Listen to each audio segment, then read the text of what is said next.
Hi, everybody. Welcome to Stamping with Melva. I'm Melva Peters, and I'm an independent Stampin' Up! Demonstrator in British Columbia, Canada. And you can find me online at stampingwithmelva.com. What I want to show you today is how you can take a card and just make it, I'm going to say plain and simple, but it's not plain and simple. It's actually stunning because it's just easy to do. So it's perfect for a beginner with just ink, paper, and stamps. And then you can step it up using some designer series paper, using some embellishments, using a little bit of a different technique, but still not so difficult that you need a lot of tools for it. For these two cards, you don't need a Stampin' Cut and Emboss machine. You just need the ink, paper, and stamps, and you are good to go. Now, if you want to step it up even further, you can absolutely do that using the dies that come along. I'm using the Crane of Fortune stamp set. So this is part of the Symbols of Fortune suite from Stampin' Up. So if you want to go full bore with this, you can absolutely do that by purchasing the collection that includes the stamp, the dies, the designer series paper, some lovely ribbon, and embellishments. But for these cards, I am using, for the very beginner card, I am using just ink, paper, and stamps. And then when I step it up, I'm going to add a little bit of embellishment. So let me switch over to my desktop and just show you how easy it is to make some beautiful cards without having a lot of tools at your disposal. All right, so this is the Crane of Fortune stamp that is part of the Symbols of Fortune suite from Stampin' Up. This was one of my absolutely favorite suites. It was one of the first ones I knew I absolutely had to have. Beautiful chrysanthemums, a crane. This is, I think, intended to ground the crane if you want to put some kind of ground under him. A little sprig of probably bamboo, some dragonflies, and then some great sentiments. Just a lovely, lovely stamp set. Now, I am using, I'm going to do the beginner card first. I'm using a piece of soft succulent cardstock that is cut 4 1/4 by 11. And I'm just going to take it. If you don't have a trimmer scoring tool, you probably want to put that on your wish list, but because you would have had a hard time potentially cutting this paper. But anyway, I'm going to use this to score. I like to score my paper. It just gives me a better fold. So I have scored my piece of cardstock at 5 1/2. So I will, you will be able to find all of the written instructions and measurements for these two cards on my blog. And the link to my blog will be underneath this video. So if you miss anything as I go along, you can just hop over to my blog. So 4 1/4 by 11, score it at 5 1/2. And when I fold, I always say fold into the mountain. So this is the side that I scored it on. And if you feel this, there's a bit of an indent. And on the other side, it's raised. So when I talk about folding into the mountain, I mean folding into the raised side. So this is the side that's got that little raised bit. So I fold into that side. A bone folder is also something, if you don't have, you're going to want. Now, mine's pretty ratty, I have to say, because I use it to re-ink when I'm re-inking my my ink pads to smooth over the ink and push it into the pads. So hopefully yours doesn't look like that. Okay, I've got my card base. The next piece that you need for this is a piece of basic white cardstock. This is cut 4 inches by 5 1/4. And this is what we're going to do some stamping on for the first card. I'm using this beautiful chrysanthemum, and I'm using Calypso Coral. So what we're going to do with this one is just stamp, just ink it up. Now, these are foam pads, so if you're new to this, you don't need a lot of ink. Just tap, tap, tap, and you will have enough ink. And I am just going to, let's get this straight so I can see.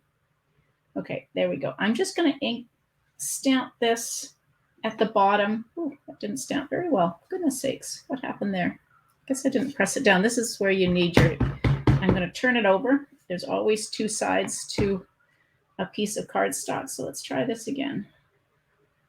Make sure you press down fully. There we go, much better. You can always turn your piece of paper over. Okay, the next thing you're going to do is I'm going to take Soft Succulent, and I'm using the stamp that says on this one, much luck and good fortune. So we're just going to take this now. I always test out my stamps on my grid paper just to see. Sometimes the label doesn't go on very straight. So if you can see, this one isn't perfectly straight. So just kind of test it out until you get it. No, it's not quite. Until you get it. That's better. Okay, so I have a sense of how I have to do this. Hopefully I'll remember that. There we go. Okay, let's close these up for the minute. Okay, so now I've got my card base. I'm going to adhere this on. You can use whatever adhesive is your favorite. I'm kind of into the liquid glue at the moment. There we go. You don't need a lot.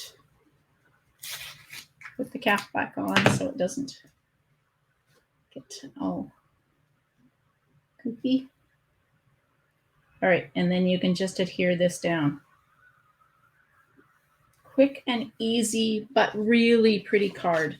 Now I'm going to take, and using Calypso Coral again, I've got the dragonfly, 2 little dragonfly stamps, and I'm just going to stamp 2 little dragonflies in the corner. This is for the inside of the card. And this is cut 4 inches by 5 1/4. So that piece goes on the inside of the card.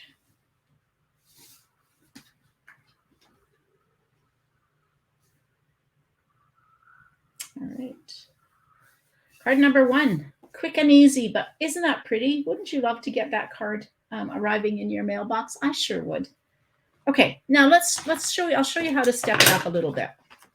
Again, I've got another piece of Soft Succulent cardstock. Again, cut 4 1/4 by 11, and we're scoring it at 5 1/2, or folding it in half if you don't have a scoring tool.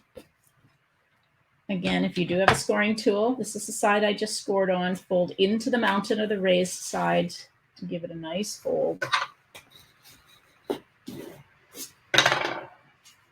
All right, so I've got my card base. Now I've got another piece. Again, this is 4 inches by 5 1/4. This is basic white. So for this one, we're going to actually stamp twice. And then we're going to add some layers to this. So let's re-ink. Again, tap, tap, tap. You don't need a lot of ink. So what we're going to do for the first one is we're going to stamp it up top like this, almost kind of at a bit of an angle. And then we're going to stamp, we're going to turn it so the stems are pointing into the to the top. So this stem is pointing to the bottom. Now we're going to point the stem to the top, and we're going to stamp again a little bit overlapped in the middle. And what we're going to do now is I've got a piece of Soft Succulent that is cut 1 1/4 by 4, and I've got a piece of the really pretty Designer Series paper that is cut 1 inch by 4. So we're going to add a layer. So stepping it up, you can do all sorts of things. You could add some ribbon, you could add some layers, you can add some embellishments. So for this one, when we step it up, we're going to add this layer to the middle of the card. And the purpose of my layer, not only to look really pretty, is to hide where I have overlapped the 2 stamps. I really like this technique where you use the stamp twice, 2 different directions, and then hide that seam or overlap by adding a layer on top. Isn't that pretty? My crane has just a touch of Calypso Coral in it. Now this piece can now adhere to the card base. When you're using liquid glue, as I said, you don't need a lot, but try not to get too close to the edge And I say this because I've only really just started in the last maybe 6 months going back to using liquid glue, because I used to find it just, I would get too much glue on it and then I would get glue all over my fingers. Well, now I've learned that you don't actually have to get glue too close to the edge, and then it won't kind of splodge, as I say, out the sides, come out the sides. Just a little tip on using liquid glue. All right, so already got this stepped up a little bit. So the next thing we need is a sentiment. So we're going to use the much luck and good fortune again, but I actually want to use this in Calypso Coral this time. I'm just going to have my Stampin' Scrub close. We'll just take a baby wipe and clean this off so that I can use it in a different color. I'll get the inks merging together. So I'm going to use Calypso Coral.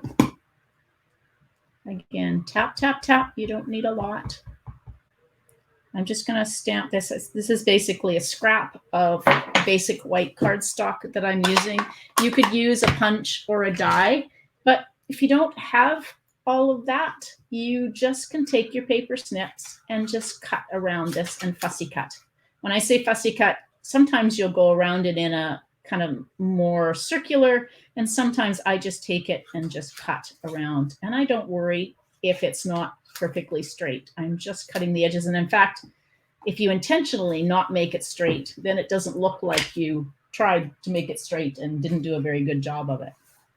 All right, we're going to put that one right there, and we are going to use some dimensionals on that to give it some layering, continue the layering effect of it.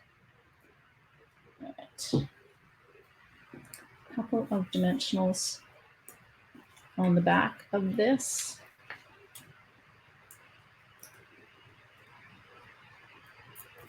The backings off, and we're just going to put this right there. Okay, now we'll do the inside. So again, I'm going to just take and ink up my dragonflies. Just something I like to just, one, I have a New Year's resolution to always finish the inside of my cards, because it drives me crazy when I go to give a card away and it doesn't have the inside done and I have to stop and do the inside. So I'm trying to finish the inside of cards. And then it's just nice to have something on the inside of the card. So always you want to finish. And if you really want to do something, you could get an envelope ready and do some stamping on the envelope. Shelley Gardner, who was founder of Stampin' Up, always says never a naked envelope. And that's true. All right, now we're going to pop this up a little bit more. These are the polished dots that are part of this suite. They are just so pretty. They are Calypso Coral and Very Vanilla. And I am going to use 3 of them. I always try and do my embellishment in 3s. We're just going to put 3 of the polished dots here, just at the bottom. You can put them anywhere you like, but just one more layer with the embellishment to kind of pop it up. All right, put this back. Now let me bring in my, so this was our, I'll say beginner card. So quick and easy card, just stamps, ink, and paper. And this is popped up just a little bit, stepped up a little bit, just to add the layer, a couple of additional stamps, you know, the sentiment that's popped up, and then some embellishments. And then if you wanted to take it the whole extra layer, you could absolutely use the dies and the ribbon that come along with this product suite to pop it up and give it even more zing to your card. But for now, that's what my cards are. I kind of like just the simplicity of them, and making quick and easy cards is a good thing these days. All right, everybody, I hope you enjoyed that. If you have any questions as you're checking out my video or my blog, just leave a comment under the video or underneath the blog, and I'm happy to respond. Again, you can find me at stampingwithmelva.com. That will be my blog. If you're watching me on through YouTube, don't forget to subscribe to my YouTube channel so you get notified when I do upcoming videos. All right, everybody, hope you have a great day. Happy stamping. Bye.